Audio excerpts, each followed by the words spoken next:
And the likes of Shejkh Rabi ibn Hadi elMedkhalij, alive today, in his 80s. This great man, Hafidhahullah, every day, iftar in his house, in the month of Ramadan. And this has been going on for how many years? How many years? His house always open.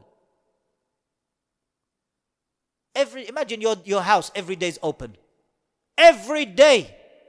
You pray, if you catch Maghrib prayer, and in his 80s, you say, come to the house. Go to the house, sit with you for 10, 20 minutes, little kalima. And if you want to benefit from the books, stay, ya ikhwan, stay, benefit. If you pray Isha with him, afterwards, he will say, stay for dinner. If you don't, and he will ask, do you have a place to stay for the night? If you don't, we have mattresses downstairs. Stay downstairs and sleep in my house downstairs. Ya ikhwan, even total strangers, his house open for them. Kindness and mercy for the strangers. Subhanallah. Every day, ya ikhwan. And the only time he wouldn't come out is because of his illness, because of his sickness. But other than that, ahlan wa sahlan wa marhaba. And he even has a tape called Marhaban ya talib al-ilm. Welcome, O student of knowledge.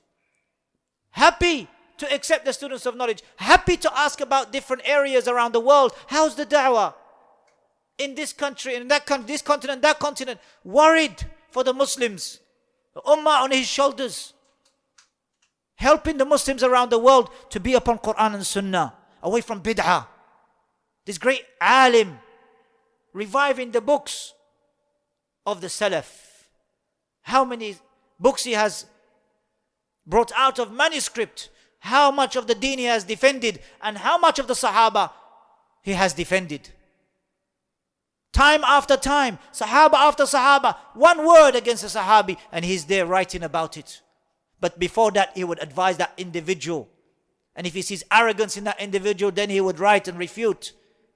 But he tries his best to follow the individual. And how many years he would stay with that individual to try and hoping that he will come back to the truth. Not wanting to lose anyone. Humble. وَعِبَادُ الرَّحْمَنِ الَّذِينَ يَمْشُونَ عَلَى الْأَرْضِ هَوْنًا. These are the ulama who are humble. Humbled by what? By the Quran and the Sunnah. In that which Allah calls to and that which the Messenger ﷺ explained. Humbled. And we see that in the way they conduct themselves. One time we prayed next to him, he put my feet next to his foot. And he said, join your foot together with mine. For indeed, every time I pray, when I join the feet with my brother, I always feel more concentration and more khushu' in the prayer. Concerned for the salah. As he would go into the haram, he wouldn't stay outside. He would go right inside, as far as he can, even in his 80s.